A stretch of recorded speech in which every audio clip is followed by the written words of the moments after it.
Hello everyone, Mitsurugi W here. Today I'm going to show you how I've set up this I/O to work with this Lindbergh here. It'll also work with Naomi and Triforce and some of the other systems. I'll also show you how I have it set up to work with some of the controllers I have and my modified wheels for racing games, which is very useful for the Lindbergh, which I will show you. I'll demonstrate on the Lindbergh. First thing I did, I've got this I/O, which this is I believe it's a version 2.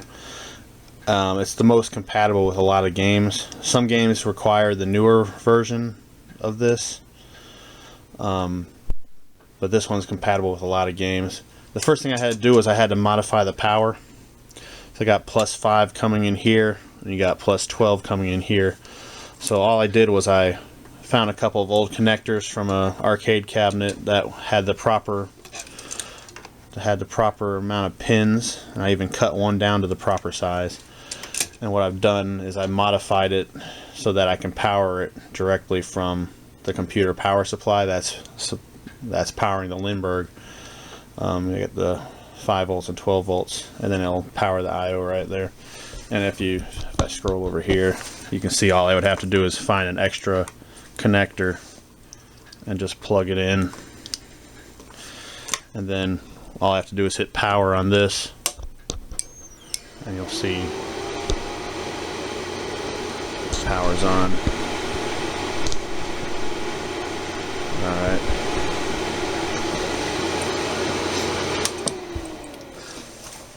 So whenever I power up my Lindbergh here, it also powers up the I/O. Now when I want to power it up with the Naomi or some of the other ones, I might have to modify a plug or whatever.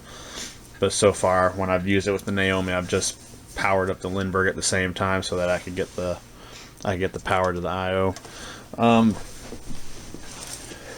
Here's the other thing I had. The I/O, when you're using these racing games, you use this connector right here for all the analog inputs for the potentiometers and the wheel, the pedals, etc. like that.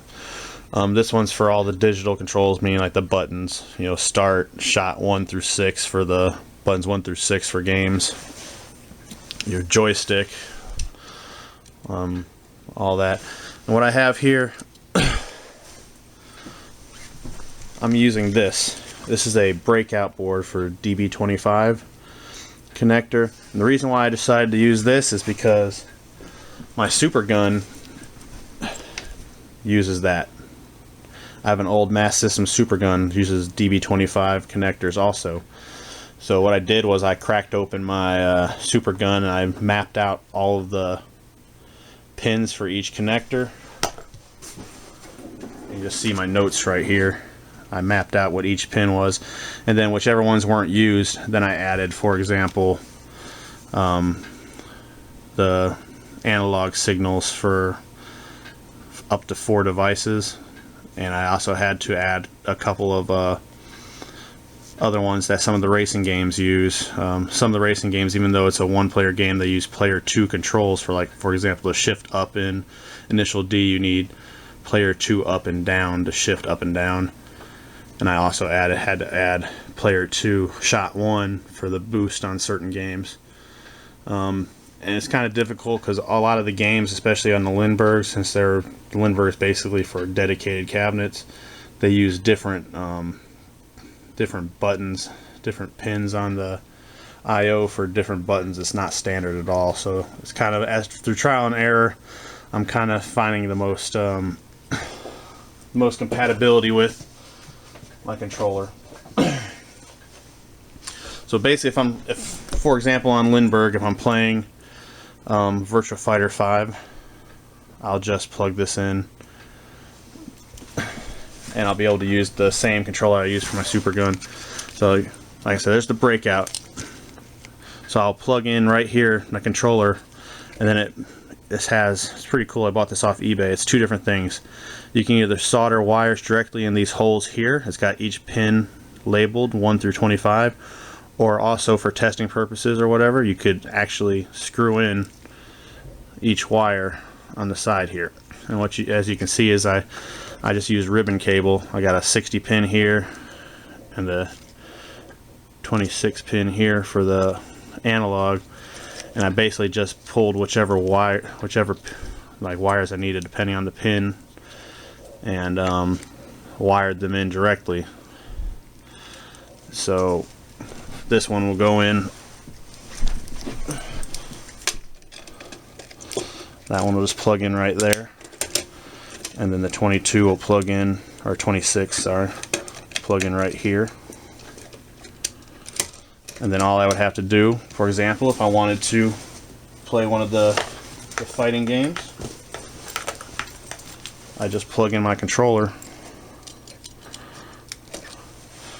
just like that, and I'll eventually I'll have it mounted at some point, but now that runs when the game's on. I'll be able to play Virtua Fighter 5. That goes down to my Master System controller there. I also want to show you guys this.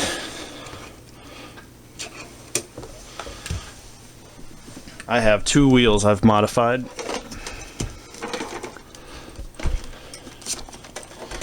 Alright, let's see. Alright, I got this one. This is just a simple PC wheel. What I've done is I basically set this one up for initial D. These buttons over here are player 1, up, down, left, and right, because you need all those buttons for initial D. Start button and a view change button, and then this is player 2, up and down, which you need for shifting in most of the games. And also what I've done is I've modified a wheel, or some pedals, sorry, the gas and the brake. It's been modified. And what I did was I ran a telephone cord, because you only need 4 wires.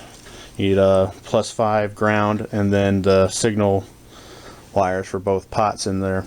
And what I've done is I've made it so that I can switch. I've made it modular, so in the back of the wheel here I have another part of phone cord coming out with this coupler, so I can use the same wheel with different pedals, or the same pedal with different wheels I have. So it's just a system where I can disconnect it. And I hope you understand what I'm trying to say there. I also modified another wheel, which is this one right here. It's this wheel right here. It has a lot more buttons. So I have the up, down, left, and right, but I also have a boost button, shot 3, shot 1, 2. Player 2 up and down is right here. I have this is test menu. This is the coin, start, and then on the back here there's buttons on the back too. That one is the service button. This one right here is not mapped right now. I'll decide what button I want to put on that eventually after I play a whole bunch more games to get more compatibility. But the thing I like about this wheel is for testing purposes, it has brake and gas on the pedals instead. So on this one I can either use the hand pedals if I don't want to use the foot pedals, because I have big feet, so the foot pedals can be a pain.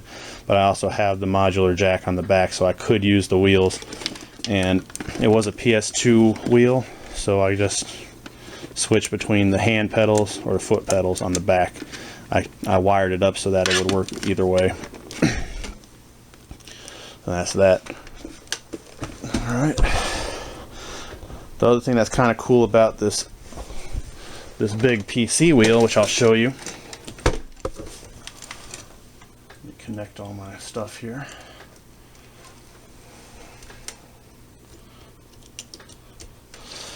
The thing that's cool about this one, I'll show you. The thing I like about it is to see if you have actual 5 volts running through it. Whenever I cut it, whenever I have it hooked up, the LED, the power LED, is wired up also to 5 volts. So you'll always know if you have 5 volts in the wheel.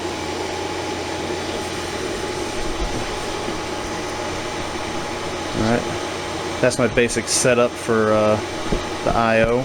I'm going to boot some games up and I'll show you the buttons working in test mode. Be right back. Alright, first thing I'll demonstrate is I have my Master System's Supernova controller hooked up to the I/O. And here is the test screen for the game.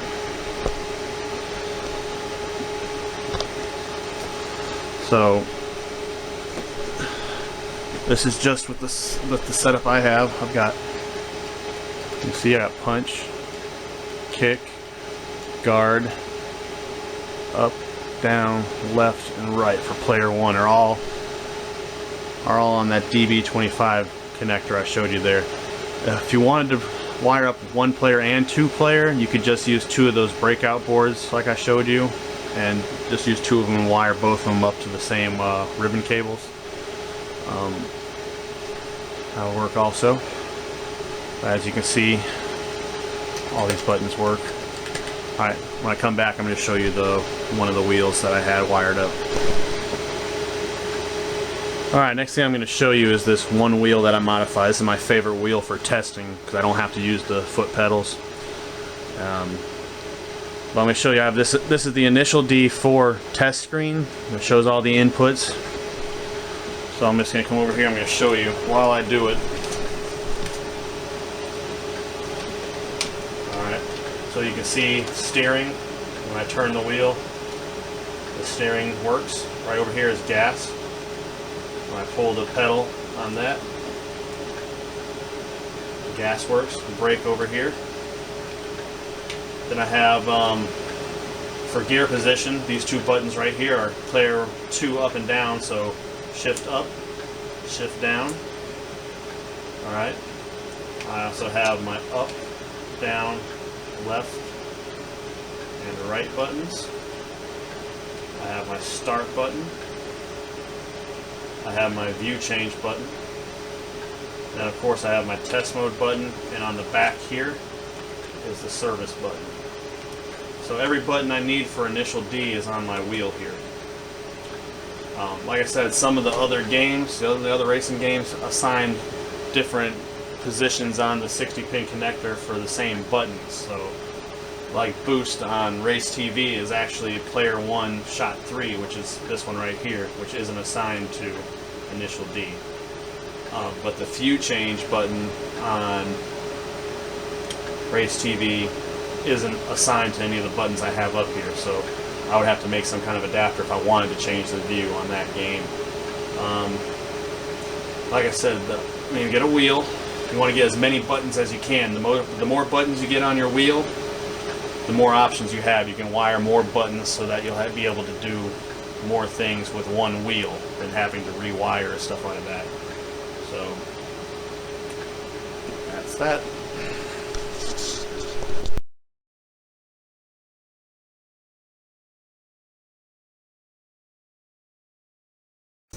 Sit, Kishi, sit. Good dog.